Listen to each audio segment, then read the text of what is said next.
Aujourd'hui, j'aimerais continuer dans ce qu'on avait déjà commencé la semaine passée.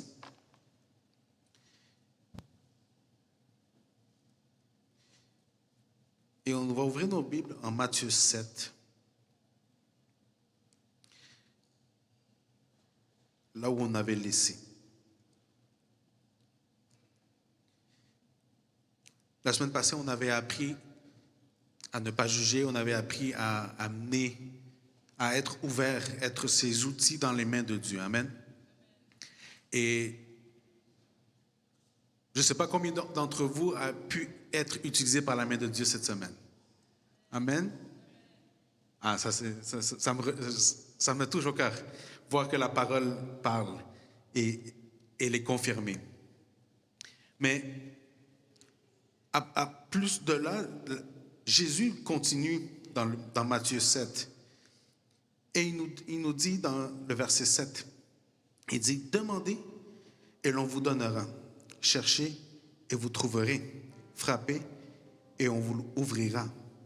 Car quiconque demande reçoit, celui qui cherche trouve, et on l'ouvre à celui qui frappe. » Quand je lisais ces versets, je me préparais pour aujourd'hui, et je me disais, oh wow, je l'avais déjà lu ces versets et j'avais vu ça sur le premier plan. Ben, je prie et Dieu va me donner. Je cherche le Seigneur, je touche les portes, mais il y a quelque chose en plus que le Seigneur me révélait dans ces versets. Et ces versets me parlaient à que, oui, je demande au Seigneur, oui, j'exerce ma foi, mais l'intensité de ma prière, l'intensité de ce que je peux faire. Rappelez-vous que j'ai toujours dit, moi je mets mon 100% et Dieu met le 1%, ce qui est impossible. Et donc, quand je fais mon 100% et je réussis à que Dieu écoute ma prière, parce que donner mon 100% ne peut pas être juste, ah oui, j'ai prié, ça c'est fait, that's it. C'est tout. Non. La parole de Dieu ici nous dit, celui qui demande en premier. Donc, oui, on peut demander. On peut aller demander, on peut prier, on peut demander à des personnes des conseils, on doit demander, on doit aller. Mais la deuxième partie dit quoi? Celui qui cherche. Donc oui, on peut demander. C'est comme dire un exemple assez simple. Seigneur, j'ai besoin d'un emploi, mais je reste dans la prière. Et j'intercède dans la prière. Et j'attends que le travail vienne à moi. Ça ne marche pas. J'ai vu très peu de cas où cela a marché. Mais quand on commence à chercher, on cherche la porte qui doit être ouverte, on cherche cet emploi, on cherche le miracle, on cherche tout ce qu'on a besoin pour atteindre les objectifs de Dieu. Donc, je demande, je cherche, mais ce n'est pas juste assez de chercher. Je dois frapper. Je dois frapper aux portes. Donc oui, je demande à Dieu, mais quand je frappe une porte, je frappe la porte de quelqu'un. Et Dieu me disait, il y a 3 actions dans ce premier verset. Compactées dans cet espace-là. 3 actions. Et je ne sais pas dans ta vie où tu es rendu dans ta demande, mais la demande ne peut pas être suffisante ou elle n'est pas suffisante. Rappelez-vous que la parole de Dieu nous dit la foi sans action, elle est quoi? Elle est morte. Donc, Oui, j'ai la foi, Seigneur, je crois en toi, je prie à toi, Seigneur, je crois en toi. Seigneur, vous voyez comment ça devient un peu redondant? Mais quel que serait, c'est oui, Seigneur, je crois. Je crois que tu peux le faire. Ça, c'est comme quelqu'un qui est malade et il dit, ah, je suis malade. Ok, vous avez quoi? Je ne sais pas. Il faut faire la recherche. Ah, je sais juste que j'ai mal ici. Mais ça, c'est le pancréas, c'est le foie, c'est les reins, c'est quoi? C'est quoi que tu as mal? Mais si tu ne fais pas ta recherche et tu ne cherches pas, comment tu peux demander en premier lieu? Seigneur, je veux un nouvel emploi. Puis Dieu est en haut. Ok, mais c'est quoi que tu veux? Je ne sais pas, Seigneur, mais je veux gagner plus d'argent. Donc l'objectif du nouvel emploi, c'est juste de l'argent. Dieu n'a pas besoin de te changer de place. Dieu peut avoir une promotion pour toi. Mais quand je cherche exactement ce que je veux, ma demande va être pointue. Beaucoup de fois, comme chrétiens, on prie et on prie et on prie, mais on ne fait jamais la recherche. Sans cette recherche, Dieu est là, mais j'attends après toi. Puis tu peux être ici dans ta demande et ça fait des années que tu es là en train de demander et demander et demander. Mais ta recherche, elle est où? Elle est où la spécification de ce que tu veux? On n'est même pas encore appliqué à appliquer la foi ou être en action. On est encore juste en train de faire rechercher. Chercher qu'est-ce que j'ai besoin. Pourquoi j'ai besoin de ce que je demande? Est-ce que je demande une nouvelle voiture? Seigneur, ma voiture, elle est chaotique. Ou j'en ai pas, j'ai besoin d'une voiture. Et Dieu dit, ok, mais tu veux quoi comme voiture? Pourquoi tu la veux?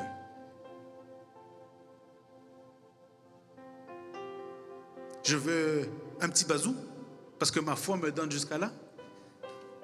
Une petite voiture qu'il va falloir mettre 200-300$ à chaque 2-3 mois parce qu'elle tombe en ruine. Je veux une voiture de l'année. Quelque chose de quelques années. C'est quoi que je recherche? Je recherche une petite voiture, une grande voiture. Donc, mon miracle va être réduit à ce que j'ai cherché. Et des fois, on reçoit le miracle et il dit, mais Seigneur, c'est pas ça que je voulais. Et ça, c'est comme... Moi, personnellement, je déteste faire les recherches pour des cadeaux. Je ne sais jamais quoi donner. J'ai une chance que j'ai ma femme qui fait les recherches. Mais moi, j'aime pas faire ce type de recherche, j'aime pas la faire. On me dit, on donne quoi comme cadeau? Je ne sais pas. Je ne sais pas, je ne sais même pas c'est quoi le besoin de la personne. Je ne sais pas c'est quoi les désirs. Donc, mais qu'est-ce qui arrive? Ma femme, qu'est-ce qu'elle fait? Quelques mois avant, pour un cadeau d'anniversaire, ah, c'est quoi que tu voudrais pour ta fête? Qu'est-ce que tu recherches? Elle commence à lancer des petits mots en train de faire sa recherche. Donc, quand la recherche, elle est faite, et là, on se met, OK, il veut ça. Ça, c'est un peu trop, mais on peut donner ça. Ah non, ça, c'est pas assez. Je vais donner un petit peu plus. Donc, quand ma demande à sa recherche bien faite, je peux passer au troisième. Toucher les portes. Et si ma demande ou la demande de l'Église dernièrement a été, Seigneur, je veux que tu nous utilises, on veut arriver au cœur des gens, je veux arriver aux ceux qui sont perdus, je veux atteindre les francophones de l'île de Montréal, je veux atteindre les francophones du Québec. Mais elle est où ma recherche? Le Seigneur dit, oui, ma parole est là, tu as juste à parler ma parole. Mais elle est où ta recherche? Et c'est là que quand Dieu m'a dit ça, moi j'étais comme, aïe, ça fait mal. Parce que là, je n'ai pas d'option de dire, Seigneur, moi tu connais mon cœur, moi je ne sais pas, j'aime pas faire de recherche. Il m'oblige à la faire. Dieu me dit, si tu veux atteindre mes objectifs, cherche. Et beaucoup de nous, on aime rester ici à la demande. Parce que là, la responsabilité reste en Dieu. Seigneur, les gens ne viennent pas parce que je ne sais pas. Moi, j'ai prié. On se lave les mains. Mais non, je dois faire ma recherche. Qu'est-ce que le peuple québécois, le peuple francophone recherche? C'est quoi? Est-ce que c'est simplement venir à l'église, se sentir en communauté? Non, Dieu donne plus que ça. Est-ce qu'on va remplir un besoin dans la société? Là, moi, je crois que oui.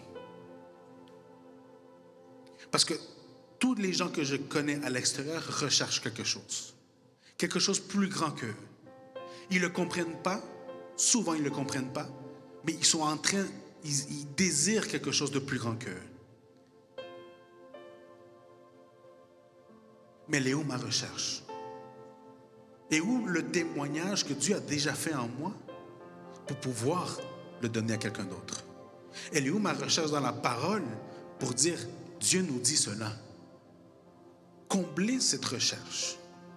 Donc là, ce qui est beau, que quand la recherche elle est faite, on n'a plus besoin d'aller demander. Parce que Dieu nous a déjà dit, je t'ai donné les armes. Je t'ai donné ma parole. Et donc là, moi, je dois juste appliquer. Et je fais quoi après? Bonjour, c'est moi. Je vis au nom de Jésus. Jésus veut faire quelque chose dans ta vie.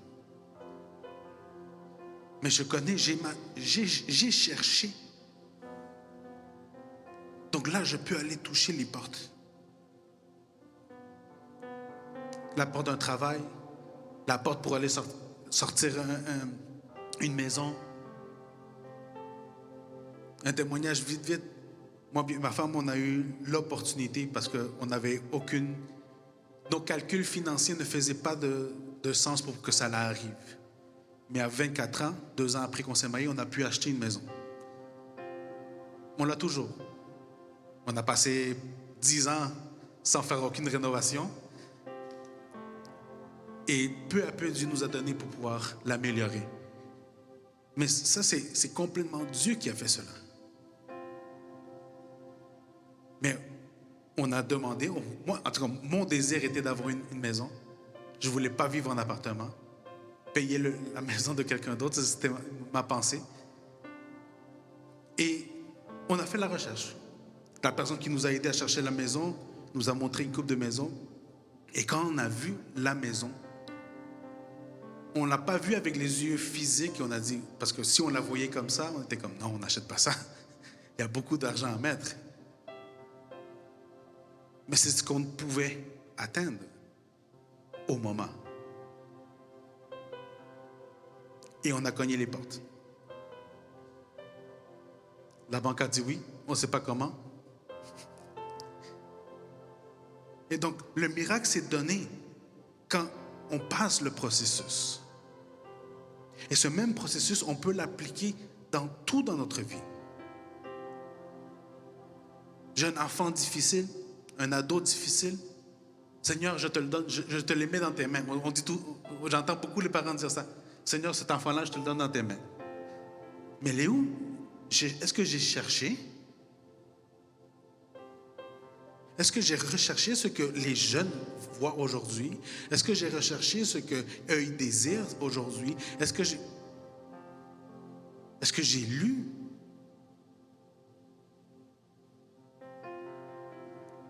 Est-ce que j'ai lu ma parole? Qu'est-ce que la parole de Dieu me dit concernant mes enfants? Et donc la recherche, elle est là. Et quand la recherche se concrétise, là je peux aller voir mon jeune et lui dire, écoute, il y a ça qui ne marche pas.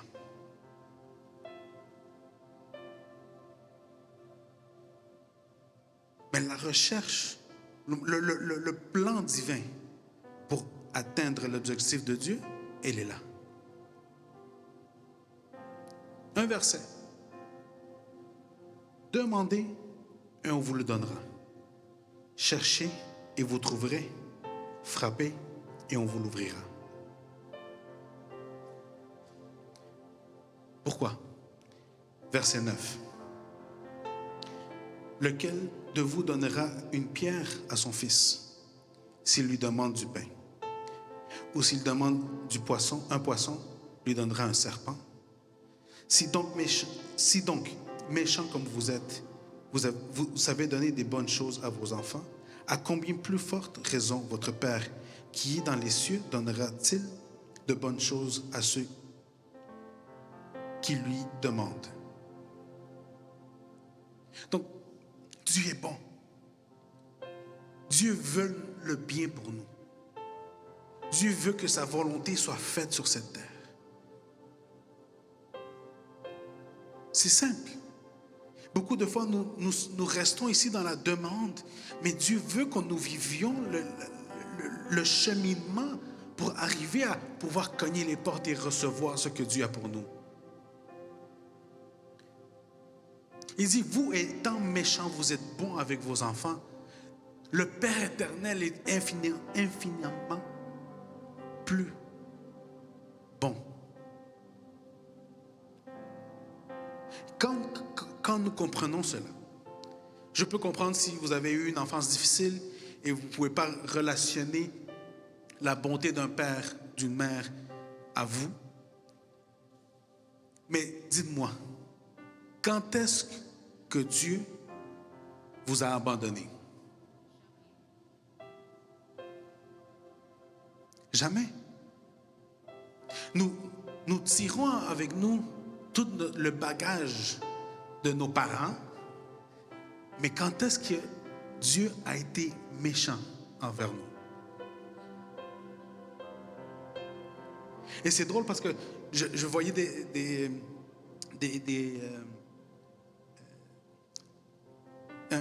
un homme qui va dans les campus et fait des débats avec les jeunes. Ils lui disent, mais comment tu peux suivre un Dieu? Une des questions qui revient souvent, c'est comment tu peux suivre un Dieu qui permet la famine, qui permet les meurtres, qui permet les génocides, qui permet tout cela? Et sa réponse me frappe à chaque fois que je l'entends. Mais c'est pas Dieu qui fait ça. Oui, mais au nom de Dieu, ils ont fait les croisades, ils ont fait ceci, ils font cela. Mais c'est pas Dieu qui a fait cela. Je ne peux pas dire que je fais quelque chose au nom de Dieu quand ça va à l'encontre de ce que sa parole dit. Mais au nom de Dieu, l'être humain a fait tellement de mal. Et une des choses qui se retrouve beaucoup ici au Québec est cela. Au nom de Dieu, beaucoup de gens ont fait du mal. Et donc nous devons arriver maintenant aujourd'hui et dire, mais Dieu est amour. Dieu est bon. Dieu, il t'aime. Dieu te recherche. Il m'a envoyé moi pour te chercher parce que Dieu a quelque chose pour toi. Donne l'opportunité à Dieu, à Jésus de rentrer en ton cœur. Et là, on continue. Mais la recherche et tout ce qu'on voit dans ces versets-là est exactement ce que nous devons faire pour atteindre cette société, pour atteindre les objectifs que Dieu a déposés en nous. Je ne sais pas c'est quoi le rêve que vous avez, mais si vous avez un rêve, ce n'est pas pour rien. Si c'est quelque chose que vous voyez matin, midi, soir, vous le voyez dans votre plat de nourriture, beaucoup de vous avez un rêve. Moi, je rêve d'avoir quelqu'un ici à l'église qui devienne politicien. Let's go, on va commencer à influencer. On a besoin de quelqu'un dans la politique. On a besoin les chrétiens, on ne nous a pas appelés à être enfermés dans ces quatre murs. Malgré que maintenant on est un peu plus confortable, il y a l'air climatisé qui marche. Mais non, Dieu ne nous a pas appelés à vivre notre christianisme entre ces quatre murs. Qu'est-ce que Jésus a dit? On l'a lu il n'y a pas longtemps.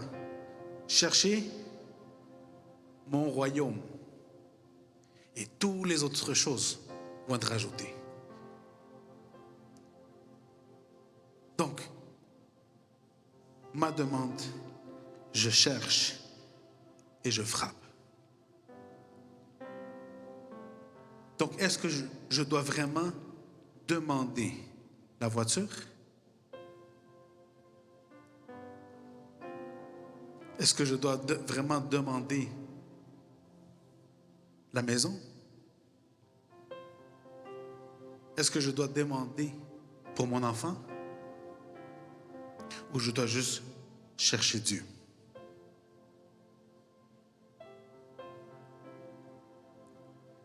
Si je cherche Dieu, tout cela va être fait. Si je cherche Dieu, les portes vont s'ouvrir. Si je cherche Dieu, j'ai plus aucun souci. Cela ne veut pas dire que le temps difficile va arriver. La parole de Dieu nous dit que le temps mauvais arrive pour une raison. Le temps mauvais, ils disent, l'homme de Dieu est debout parce qu'il le veut debout et il est à terre parce que Dieu le veut à terre. Donc, qu'est-ce que je dois faire? Chercher Dieu. En cherchant Dieu, je vais comprendre ce que lui, il a pour moi. Le désir de son cœur pour moi. Et donc, là, je peux appliquer, prier sans cesse. Et la prière n'est pas seulement demande. Là, si on se rappelle, on avait lu la prière que Jésus a fait ou a montré à ses disciples. Et c'était quoi la demande? Le pain d'aujourd'hui, donne-le-nous aujourd'hui. Le pain quotidien, donne-le-nous aujourd'hui. That's it. Une prière de presque 10 versets. La demande était un. Un seul verset. Donc quand je cherche Dieu, le reste se fait. Tout se fait. Pourquoi? Parce que Dieu est bon. Je veux que... Je lisais ces versets chez nous et j'ai commencé à penser les bonnes choses que Dieu a faites dans ma vie. Une, vous l'avez entendu, je suis marié, la maison, mes enfants. Et j'ai commencé à glorifier le Seigneur. Et j'ai commencé à dire merci Seigneur. Merci parce que mes parents sont venus du Guatemala à ce pays. Merci, parce que sinon je serais là-bas. Et en train de vivre les mêmes situations que le peu de famille qui me reste là-bas est en train de vivre encore. Merci parce que j'ai l'opportunité. La dernière fois qu'on a visité le Mexique avec ma famille, on disait à notre fille, dans ce temps-là, elle avait 8 ans, et on est passé par des endroits un peu délabrés, des maisons pas complétées, des gens qui vivaient dans ces maisons-là. Et je disais à ma fille, regarde, l'opportunité que Dieu nous a donnée, la seule différence entre eux et nous, c'est que nous, on a grandi au Canada. Et ce n'est pas une chose sûre être né au Canada puis vivre bien. Il y a des gens au Canada qui vivent excessivement mal. Mais on a eu l'opportunité. Dieu a été bon envers nous. Quand on a visité le Guatemala quelques années auparavant, on lui a dit, regarde, c'est de là où tes grands-parents viennent. Elle était comme, waouh, on n'est plus à la même place. Pourquoi? Parce que Dieu a été bon. Et donc quand je commence à comprendre la bonté de Dieu, quand je commence à comprendre que Dieu a tout sous contrôle,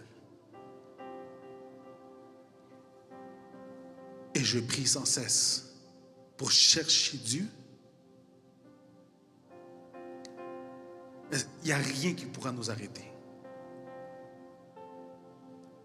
Je ne sais pas si vous êtes là depuis le début, mais la série que je suis en train de prêcher maintenant, ou que j'ai commencé depuis le début, c'est une église forte, une église puissante.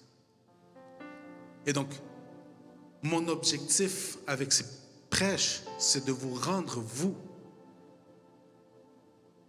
puissants en Dieu, forts en Dieu. Une église unie, une église, comme on a vu la semaine passée, qui ne juge pas, mais qui aime à bras ouverts. Et le dernier verset nous dit, avant de finir, tout ce que vous voulez que les hommes fassent pour vous, faites-le de même pour eux, car c'est la loi et les prophètes. C'est le dicton qu'on connaît tous. Fais ce que tu veux qu'on te fasse. Mais c'est un verset biblique.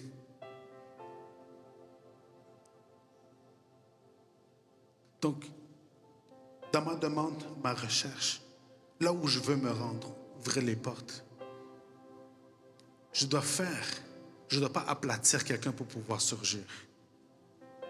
Je ne dois pas tasser quelqu'un pour pouvoir ouvrir la porte de force. C'est cela ce que Jésus disait. Oui, je vais prier sans cesse. Oui, je vais chercher. Oui, je vais ouvrir les portes. Mais avec un objectif divin, pas le mien.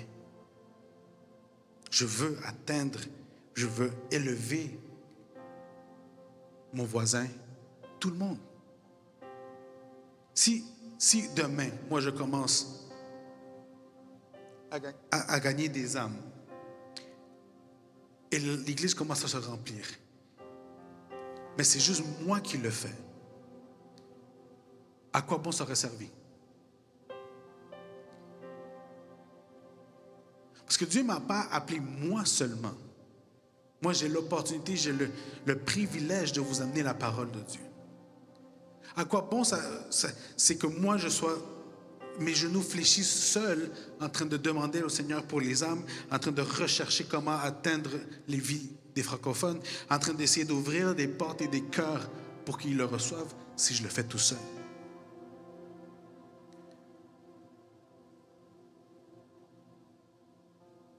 La vérité, c'est que on ne m'a pas appelé seul. L'Église en français, ou le culte en français, n'a pas commencé pour juste faire un service en français. La mission de l'Église a toujours été la même. Si vous ne la connaissez pas en espagnol, en français, je l'ai traduit et c'est... Ah, maintenant j'ai eu un blanc. Mais c'est réconcilier les vies avec Jésus. C'est ça le thème de l'Église. Toujours. Réconcilier les vies, réconcilier les familles, les individus, les jeunes, les vieux, tous. Les réconcilier avec Jésus. Et donc quand on comprend cela, on comprend pourquoi on a les banderoles en arrière qui disent « Un de plus pour Jésus ». Parce que ça doit être ça notre objectif. On doit baigner dedans. Un de plus pour Jésus. Pourquoi? Pour juste rajouter quelqu'un dans les chaises? Non. Mais c'est parce que c'est le mandat que Dieu nous a donné. Amen. Je vous invite à vous mettre debout. Je veux que aujourd'hui, on fasse la recherche. Et la première recherche qui doit se faire, c'est dedans. La première recherche, c'est est-ce que je demande cela pour un bien à moi seul? Seigneur, je veux la grosse voiture, comme ça tout le monde va me voir avec la grosse voiture. Je sais qu'il n'y a pas de cela ici, mais ça l'arrive. Seigneur, je veux la grande maison pour pouvoir... Non. Je veux rechercher Dieu. Et premièrement, je vais rechercher dedans moi. Amen. On va lui dire, Seigneur, merci Seigneur. Oh Père, fais-le avec tes propres mots. Moi, je suis juste en train de guider la prière aujourd'hui. Et dis-lui, merci Seigneur. Oh, je te loue, Père. Toi qui es dans les cieux. Toi qui nous regardes de là-haut. Qui vois nos cœurs. Seigneur, on a appris aujourd'hui que quand on demande, on cherche. Et quand on cherche, on cogne pour ouvrir ses portes. Mais on a aussi appris aujourd'hui que je dois rechercher. Et cherche dedans moi, Seigneur. Toute demande, Seigneur, qui n'est pas conforme à toi. Toute demande qui ne va pas exalter ton nom. Toute demande qui va à l'encontre de ta parole. Arrache-la de moi.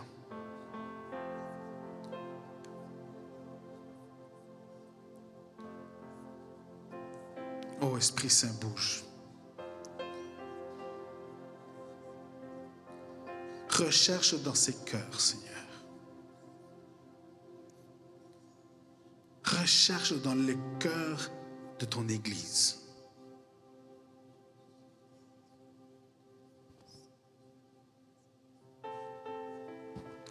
Oh, bouge, Esprit Saint. Esprit Saint, bouge. Nous avons besoin de toi, Esprit Saint. Toute demande, toute porte qu'on a essayé de forcer,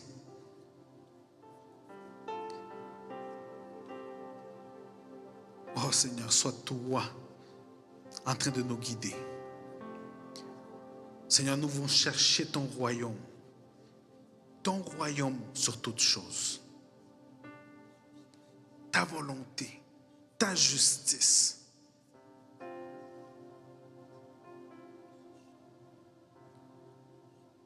Oh Saint-Esprit,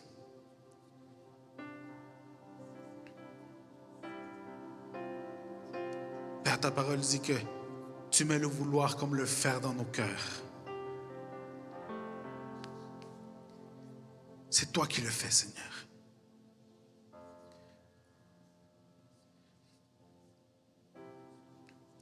Oh, je te loue, Père.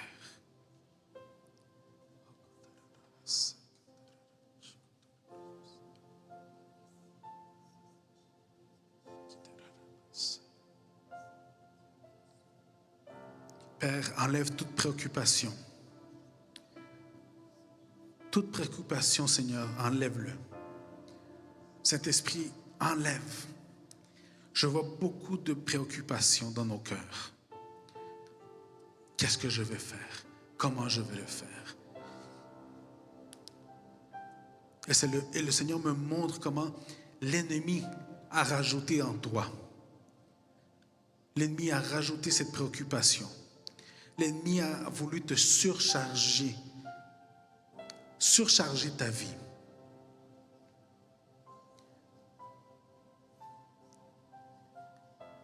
De choses qui ne plaisent pas le Seigneur, de choses futiles, de choses qui ne t'amènent pas plus proche de Dieu.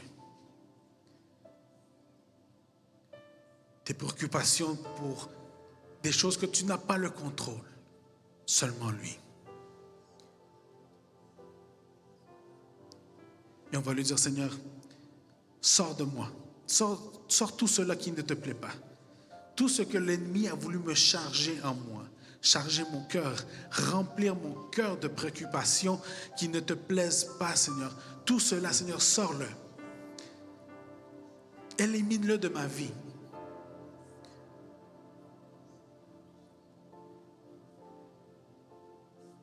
Élimine-le de ma vie, Seigneur. Dis-le dans tes propres mots. Je sais que chacun de nous avons des préoccupations. Des préoccupations qui nous enlèvent notre temps de prière. Des préoccupations qui nous enlèvent le sommeil. Des préoccupations qui font que nous ne soyons pas dans la ligne directrice de Dieu.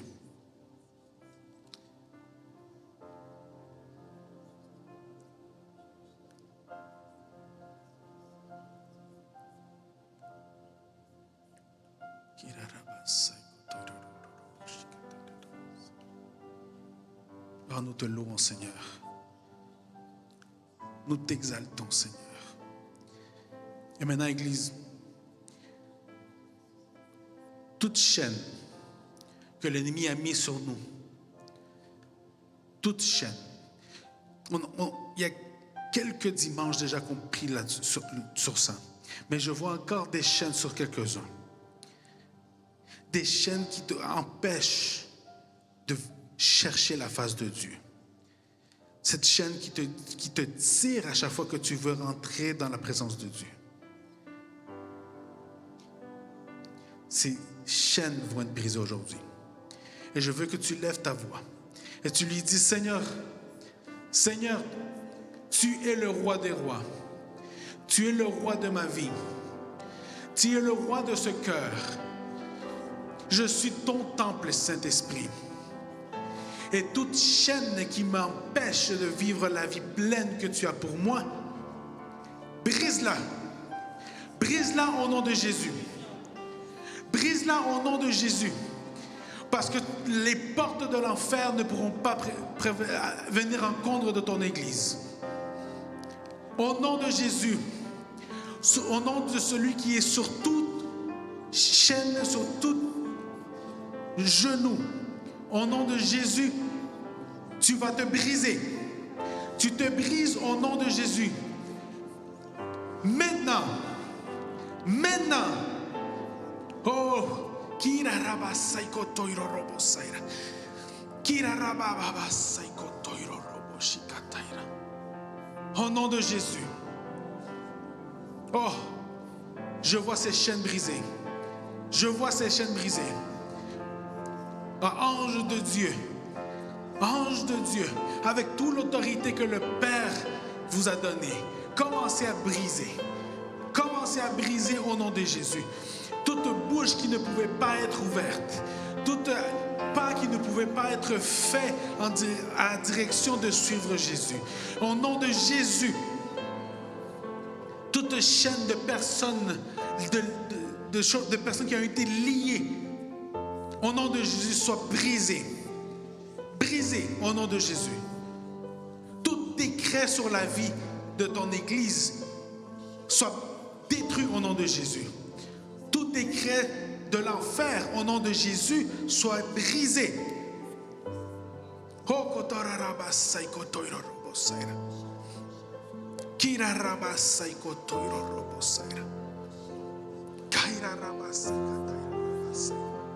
Oh, nous te louons, Seigneur, pour la liberté que tu amènes à ton Église.